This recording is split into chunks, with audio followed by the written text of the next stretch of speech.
I'm Byron York. I'm Michael Barone. And why don't we start with GOP politics, 2016 politics. Scott Walker has really roiled the waters in the Republican race by bringing up the issue of immigration, not just stopping illegal immigration, but perhaps limiting legal immigration. Boy, does that seem to have caused a controversy. Well, it's caused some controversy. Our own Phil Klein has written in the Washington Examiner a column taking issue with that. I've gotten some heated responses to that over the email transom.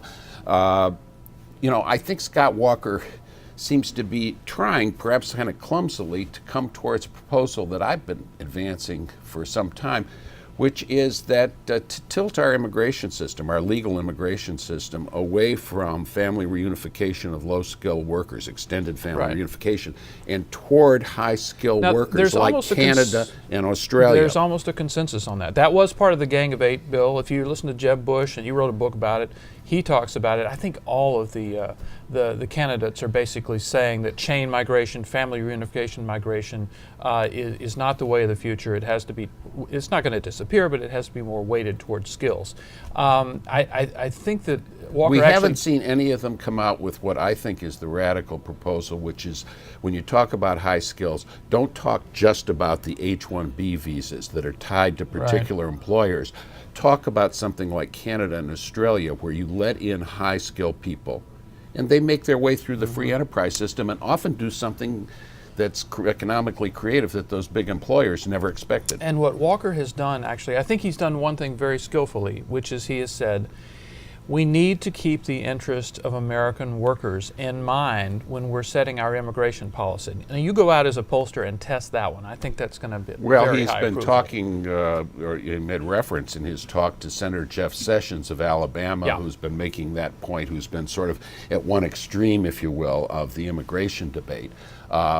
Research shows that the negative impact on low-income workers is relatively small, but there probably is some. And I think it would be a very, very popular campaign position to say, we need to keep the interest of American workers in mind as we make this policy. I mean, it's vague. I mean, it doesn't say exactly what you're going to do, but I think Walker's going to keep saying it because it'll work with audiences. Well, and you've got low-income, non-college class or medium-income, non-college class people are a lot of the voters in the Republican primary. They're not just those folks in the rich suburbs. Absolutely. Speaking about the rich and the 1% and Hillary Clinton. But you repeat yourself. She goes to New Hampshire for more of her sort of testing the waters, even though and she's the meetings with voters where they're required to turn their cell phones in before they're allowed into the meetings. Yes. And I think spontaneous and unrehearsed. I think they're vetted and required to answer a few questions. You know, we'd like to take you into this room and ask you a few questions before you meet with Secretary Clinton. And if they've got a Ted Cruz sticker on, not gonna they happen. ain't getting in. These meetings she's having are incredibly staged and unnatural. I watched the one that she had at a small furniture manufacturing business in New Hampshire. It was incredibly staged. But I will give her credit for one thing. She's going, she's listening, she's showing up, and she's talking about serious issues. And as a matter of fact, as I watched this thing, it was on C-SPAN, I wasn't there, I noticed a number of reporters on my Twitter feed were talking about how boring it was. And it was boring, but it was serious, and it was important, and people had serious issues to talk about. And she's given a couple of interesting cues that she is bowing to the wishes of the left wing of the Democratic Party rather than following, it would arguably seem, in the footsteps of Bill Clinton. She's indicated grave doubts about trade promotion authority and the Trans-Pacific Partnership. What does that mean, grave doubts? Well, it means she's sending a signal to the most of Democrats in Congress, labor unions and others that are opposing trade promotion authority, which President Obama is seeking, and a majority of Republicans in Congress support, and that has bipartisan support in the Senate from Finance Chairman, lead Democrat Ron Wyden. Okay, so one on trade. One on trade, and she's been doing also on foreign policy. She's been sending signals that she's not going to follow along. Social Security. We can't tamper at all with Social Security. It can never be changed. She's throwing us up to the left-wing Elizabeth Warrenites that want to increase Social Security payments even though the program's unsustainable. This is something that conservatives are not paying enough attention to as they talk about their various Paul Ryan-esque plans to means test Social Security or extend the retirement age. There are a lot of Democrats now who are talking about expanding Social Security. They're particularly upset about the regressivity of it, that it's, about $117,000 now. If you pay taxes. If you could enter into the minds of those Democrats, what they really love to do is increase the taxes they want on to raise the high-income people above 50% as much as they could get. Exactly.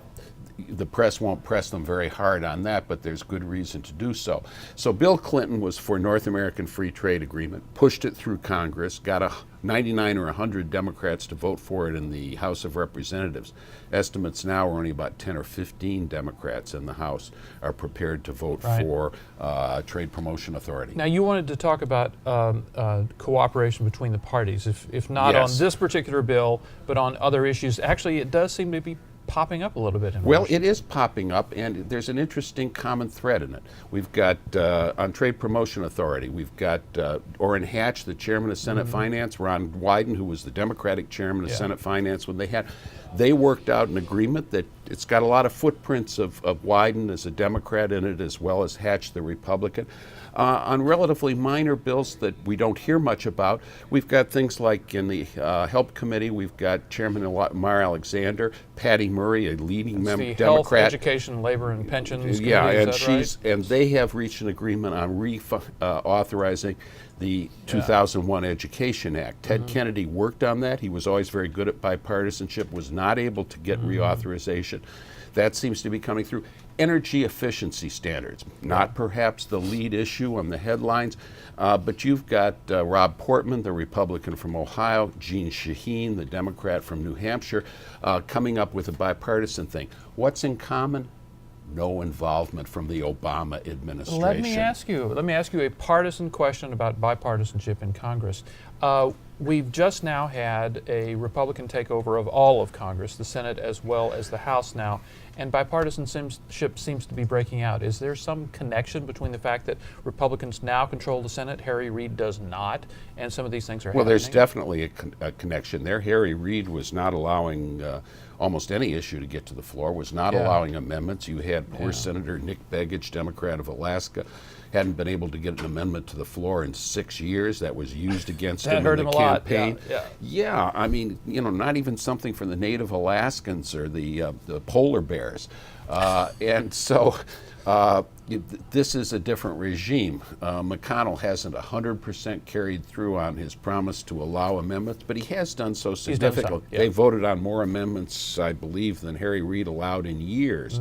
And that's basically, it's opened bipartisanship. What Reid was doing was playing blocking tackle for Barack Obama, preventing bills from coming forward in which Democrats would disagree with the administration position or in which there would be a bill put on the president's desk that he'd want to veto that would be controversial. Now what we're seeing is that when Obama stays out of it, when Harry Reid isn't playing blocking tackle for him, the natural process of intelligent and bipartisan-minded legislators of both parties is get to work. Astonishingly enough, things are getting done, and that is it for us right now. See you next time.